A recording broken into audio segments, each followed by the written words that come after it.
In Genesis 16, Abram's wife Sarai, later to be known as Sarah, has maybe one of the worst ideas in the Bible, which is saying something because there's some real not so smart moves by the human race when we read through the Word of God. But Sarah's is up there because she can't have a child. She really wants to have a kid. She really wants Abram to have an heir. This is important. He doesn't want to just, he's accumulated all this stuff. And he literally tells God at one point, like, you've made these promises and you've blessed me with all these things. And yet when I die, my servant over here is going to get it because I have no son.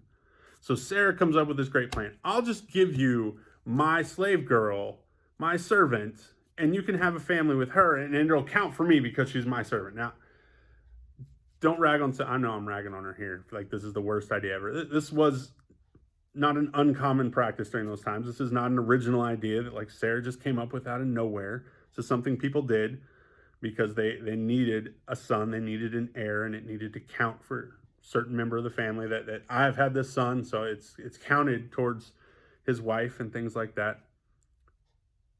But this sounds terrible, doesn't it? I mean, we read this and we think, how in the world did she ever think this was just going to work out and be smooth and easy, right? Because from the moment it starts, it goes just as bad as you think it would.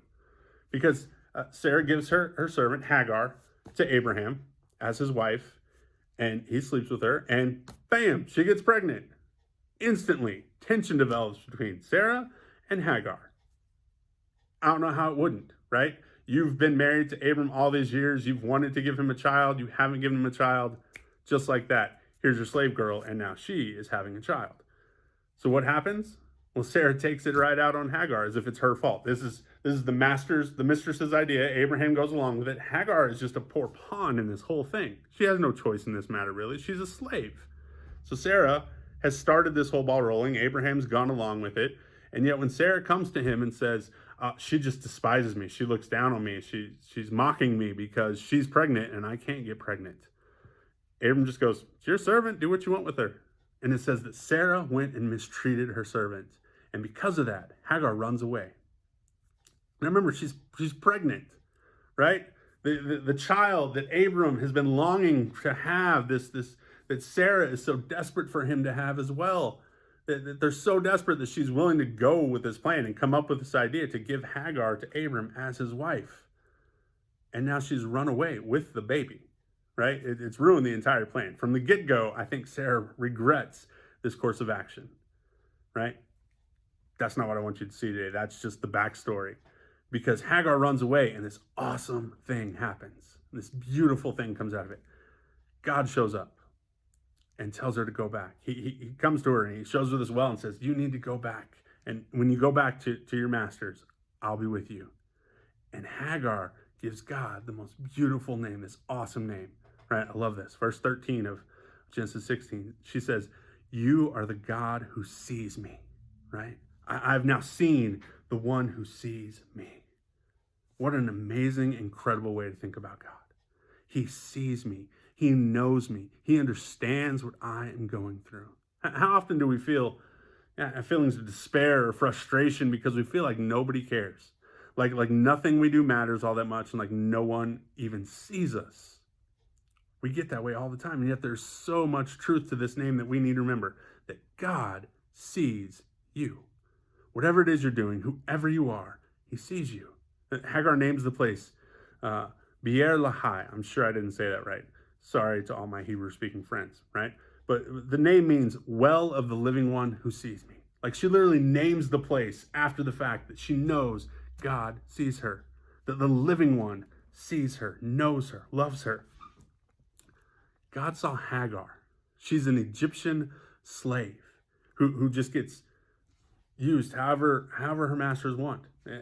Sarah, who knows how she treated her before that, but she just decides, I can just give you to my husband because I think he needs to have children and I want credit for those, and you're my servant, so that'll count. And then as soon as her plan actually works, she's mad about it and starts abusing her and mistreating her. According to the world, Hagar has very little value. She's a slave who's mistreated, who's been used in horrible ways so far to this point. Just treated totally like property. And yet God sees her. God knows her, and in her moment of need, he comes and reveals himself to her. I love that name, God. You're the God who sees me. Folks, God sees you. Whatever it is you're dealing with today, whatever it is you're facing, whatever it is that makes you feel like maybe you're in it all alone, that you were struggling with something, know this: God sees you. God knows you. He knows everything you're dealing with right now. He understands. And in the midst of all of that, he not only sees you, he loves you. God saw Hagar, and it changed everything for her. She goes back. She deals with Sarah, who's not exactly treating her well, but she can deal with that because she knows God sees me. Whatever else I'm going to face right now, whatever else I'm going to deal with right now, I can face it and I can get through that because I know God sees me. Same is true for you and I. Whatever it is we're dealing with it, we can face it, we can walk through it because God sees you. Love you guys. See you soon.